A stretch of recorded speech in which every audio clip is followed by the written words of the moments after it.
Hello student, discuss करते हैं chapter 13 exercise 13.2 direct and inverse. जैसा कि इसके पहले वीडियो हम लोगों ने डिस्कस किया हुआ था डायरेक्ट प्रोपोर्शन। ठीक है, उसमें ये हुआ था कि अगर एक चीज़ की वैल्यू हम लोग इंक्रीज़ करते हैं तो दूसरी चीज़ की वैल्यू ऑटोमेटिक इंक्रीज़ होती थी। वो डायरेक्ट प्रोपोर्शन में होता था। मतलब हम लोग क्या करते थे, वहाँ पर 1 किलोग्राम ऑफ शुगर लेते थे तो उसका रेट सपोज़ कि 40 रुपीज़ होता था 1 किलो का।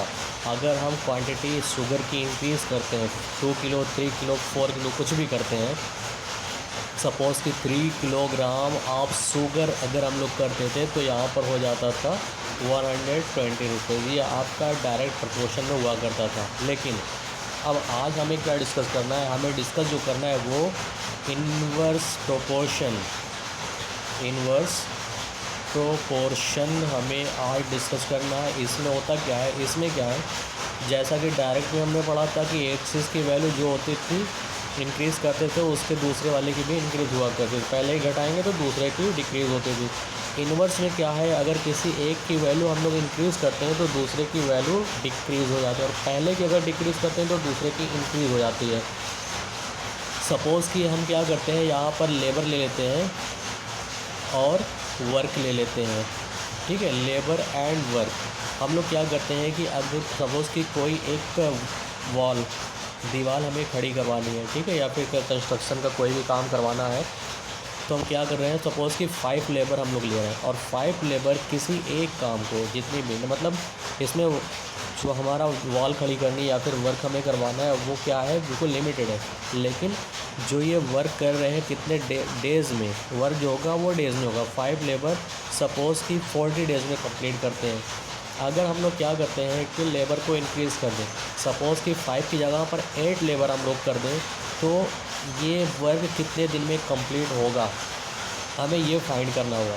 तो जाहिर सी बात है, अगर हम 5 लेबर लेकर 40 डेज़ में काम पूरा करवाते थे, अब हमने लेबर को इंक्रीज़ कर दिया, बढ़ा दिया है, तो अब क्या होगा कि वर्किंग ऑफ डेज़ जो होगा वो कम हो जाएगा। यहाँ से क्लियर हो रहा है।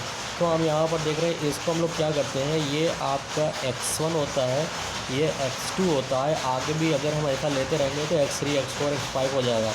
ये आपका y1 y2 y3 y4 y6 ऐसा कुछ हो जाएगा। ठीक है, तो इसमें करते क्या है, ये एक तरह से फार्मूला जैसा आप कह सकते हो।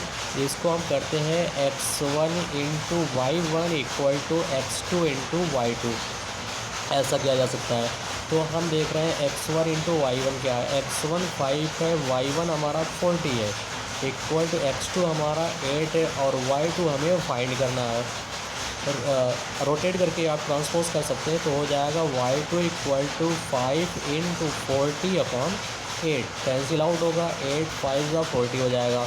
तो y equal to 5 5 the 25 days. मतलब उसी काम को अगर हम 8 लेबर बढ़ा कर लेते हैं तो जो हमारा वर्क था, जो हमारा काम था, जो हमारी दीवार खड़ी करनी थी, वो 25 डेज़ में कंप्लीट हो जाएगी। ठीक है, इसी तरह से हम लोग यहाँ पर डिस्कस करते हैं इस एक्सरसाइज के कुछ क्वेश्चन को लेकर।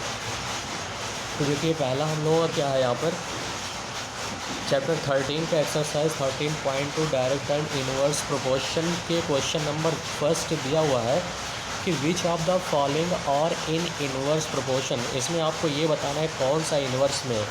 जाहिर सी बात, जब ऐसा पूछा हुआ तो इसमें दोनों तरह के प्रोपोर्शन होंगे, इनवर्स भी होगा और डायरेक्ट भी होगा। तो हमें जो इनवर्स प्रोपोर्शन में है वो हमें यहाँ पर फाइंड आउट करना है। तो यहाँ पर आप देख रहे हैं the number of workers on a job and the time to complete the job.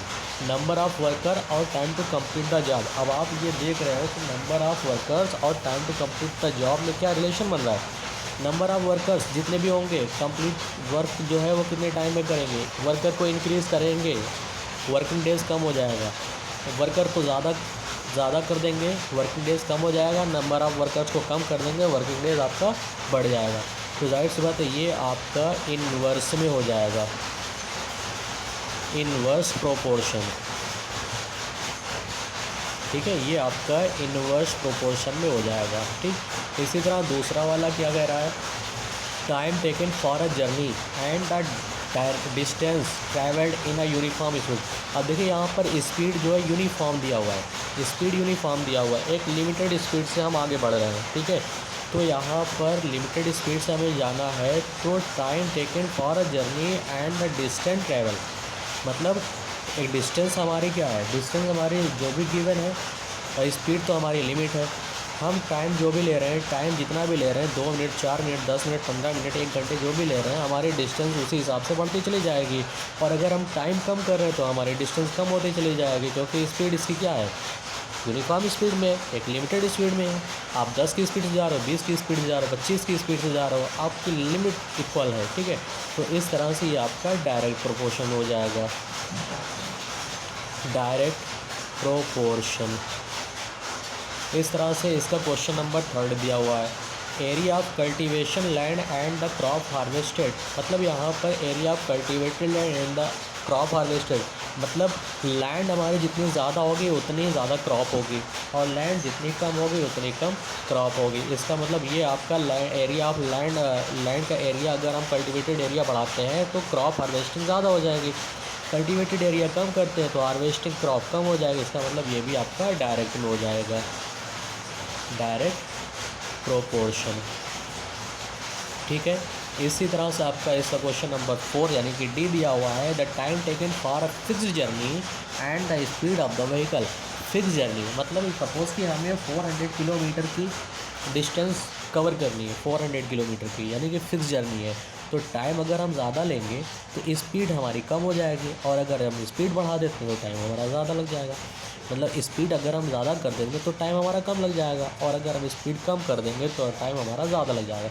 इसलिए ये आपका इनवर्स प्रोपोर्शन हो जाएगा, ठीक है।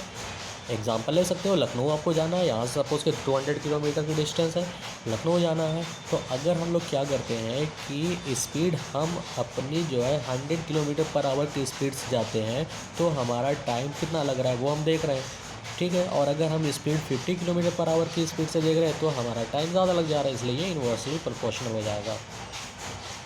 इस तरह से पॉपुलेशन की बात करते हैं, the population of country and the area of land per person, population of country and the area of land per person, मतलब अगर एक आदमी एक जगह रहता है, मान लो कि उसका जहाँ रहने का जो घर है, जो रहने की जगह है, वो मान लो कि 200 मीटर स्क्वायर, 200 फीट स्क्वायर, कुछ भी कह सकते हो।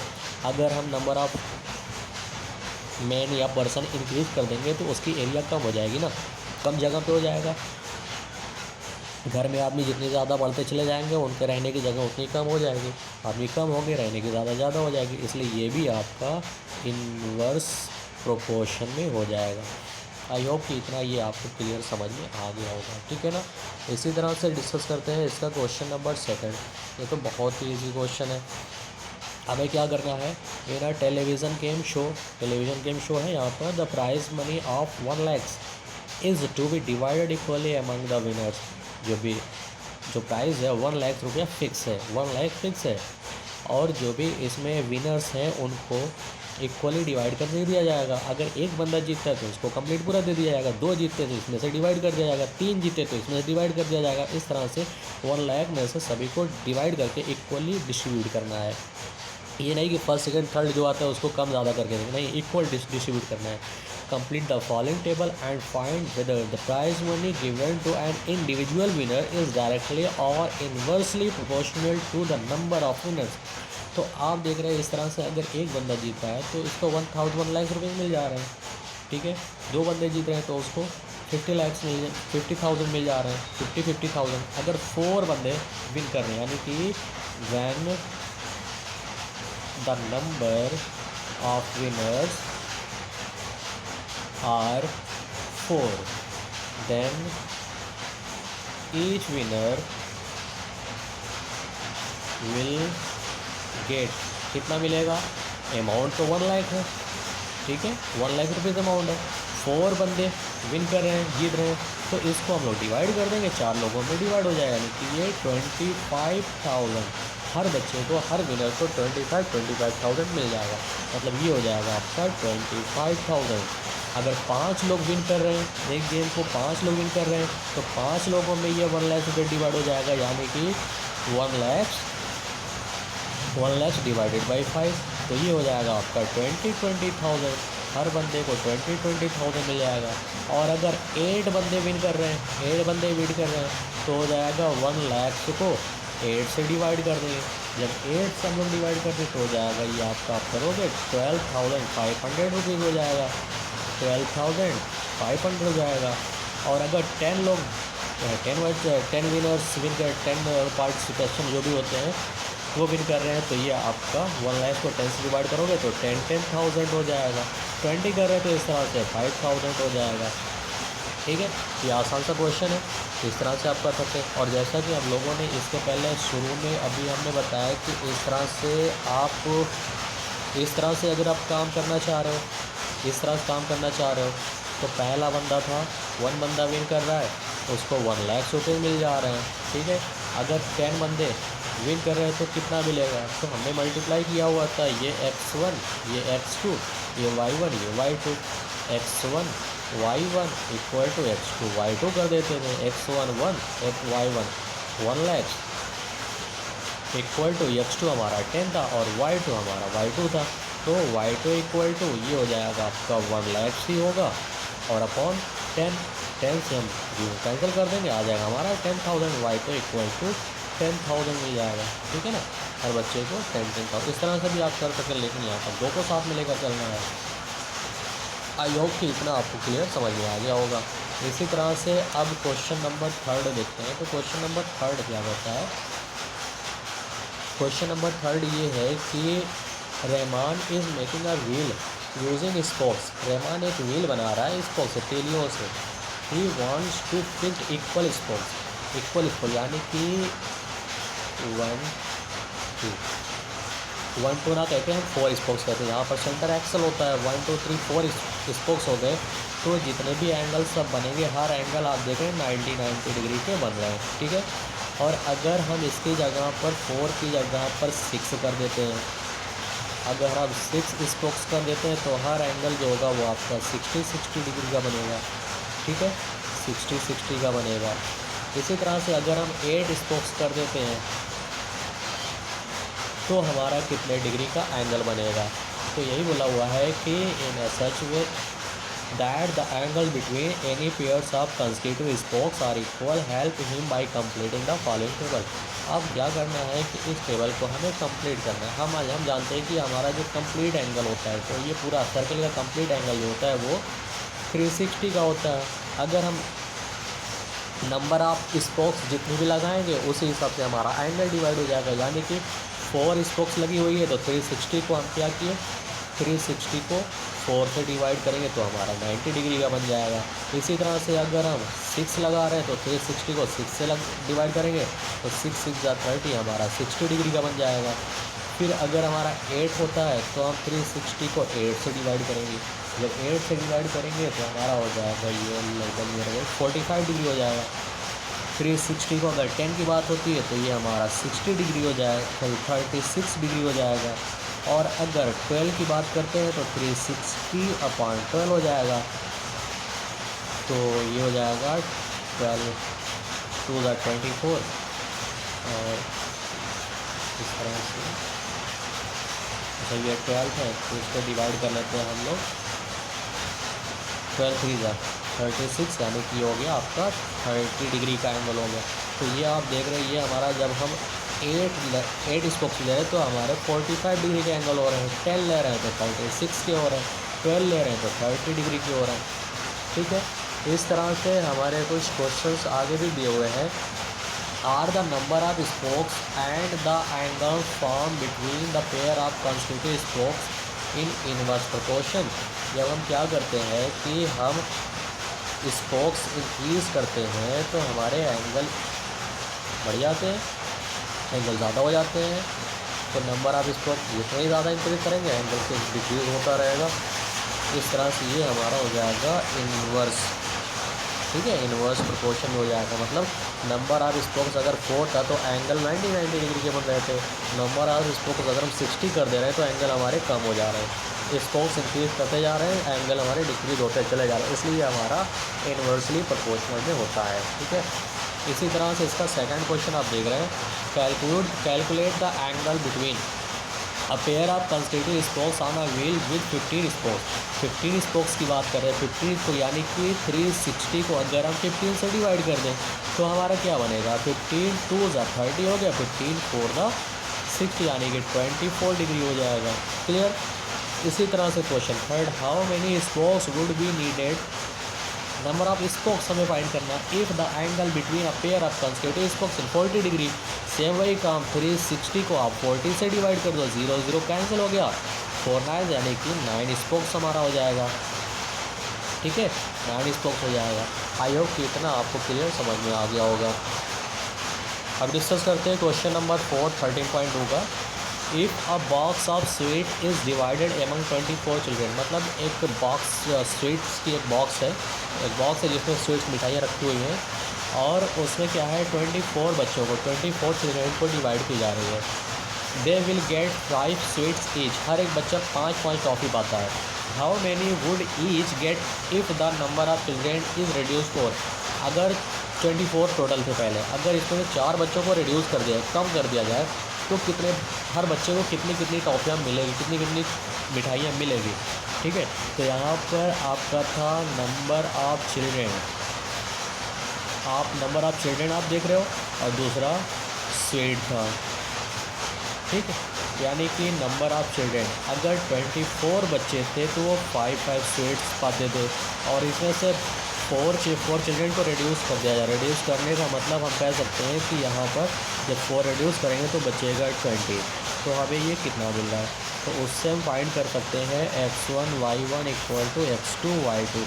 यहाँ से हो जाएगा ये 24 into 5 equal to 20 into y2, transpose कर देंगे y2 equal to 24 into 5 upon 20, 5 4 20, 4 4 4 6 24, यानी कि y2 इक्वल टू 6 स्वीट्स हो, हर एक बच्चा जो है 6 टॉफ़ियाँ पाएगा। ठीक है, इस तरह से बिल्कुल क्वेश्चन नंबर 5 है।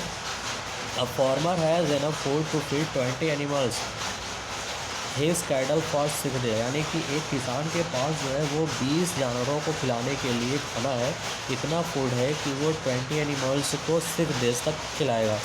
How long would the food last, कितने दिनों में उसका खाना ख़त्म हो जाएगा। If there were 10 more animals in this cattle, अगर उसके कैटल में 10 जानवर और आ जाए तो वो जितना खाना था वो कितने दिन में ख़त्म हो जाएगा। तो यहाँ पर हम कह सकते हैं कि एनिमल्स थे और डेज। ठीक है, अगर उसके पास पहले 20 एनिमल्स थे तो वो जो है 6 डेज़ में ख़त्म कर देते थे उसका जितना भी खाना था। अब क्या कह रहा है, 10 मोर एनिमल्स, 10 और आ जाते हैं, 20 में 10 और आ जाएंगे तो 20 + 10 मतलब ये 30 एनिमल्स हो गए, और ये कितने दिन में इसको ख़त्म करेंगे ये हमें फाइंड करना है। तो सेम वही काम, x1 y1 equal to x2 y2, 20 into 6 equal to 30 into y2, transpose कर देंगे, y2 equal to 20 into 6 upon 30। आप देख रहे हैं 0 से 0 कैंसिल हो गया, 3 2 6 हो जाएगा, y2 इक्वल टू 4 डेज। ठीक, ये हो जाएगा आपका 4 डेज। आई होप कि इतना आपको समझ में आया होगा, और बाकी जितने भी इससे रिलेटेड क्वेश्चन हैं 6 to 10 आप खुद उसको करिएगा।